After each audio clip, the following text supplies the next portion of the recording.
Praise the Lord. प्रभु आप सभी को आशीष दे। यूहन्ना के 15वें अध्याय में यीशु मसीह इस प्रकार कहते हैं कि मैं दाख लेता हूँ, तुम डालियाँ हो। जो मुझ में बना रहता है और मैं उसमें, जो मुझ में बना रहता है और मैं उसमें, वह बहुत फल फलता है। तो फल लाने के लिए जो रिक्वायरमेंट है वो है कि हम यीशु मसीह में हो और मसीह हम में हो, तभी हम फल ला सकते हैं। वो दाख लेता है, हम डालियाँ, ये डालियाँ जब उस दाखलता को चिपकी रहेंगी, उसको जुड़े रहेंगी, तभी हम फल ला सकते हैं। आगे कहता है कि क्योंकि मुझसे अलग होकर तुम कुछ भी नहीं कर सकते। अगर मसीह से अलग, एक क्रिश्चियन व्यक्ति अगर मसीह से अलग होकर कुछ करने की कोशिश कर रहा है तो वो सफल नहीं हो सकता। हमारी सफलता, एक मसीह की सफलता यीशु मसीह के अंदर ही है।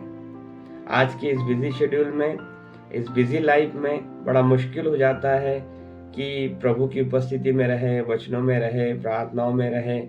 लेकिन जैसी भी स्थितियाँ, जैसी भी परिस्थितियाँ हमारी है, एक मसीह व्यक्ति के लिए इसकी एक जिम्मेदारी है कि वो प्रार्थनाओं में रहे, वो प्रार्थना को करे, कैसे भी समय निकाले, वो वचन को पढ़े, वो संदेशों को सुने, और जितना प्रभु की उपस्थिति में वो रह सकता है, जितना अपने माइंड को परमेश्वर के वचन में वो उसके ध्यान में लगाए रख सकता है, उतना वो कोशिश करे।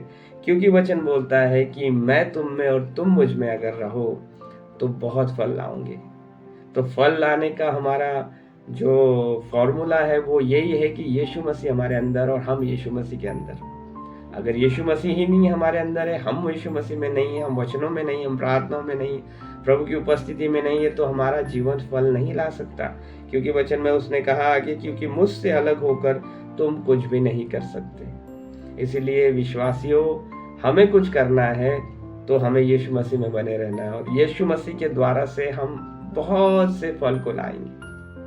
आत्मा के फलों को उत्पन्न करेंगे, आत्मा की बातों को उत्पन्न करेंगे, शारीरिक रूप से आशीर्वादित होंगे, आत्मिक रूप से आशीर्वादित होंगे, सिर्फ एक चीज करने के द्वारा, वो है यीशु मसीह में बने रहने के द्वारा।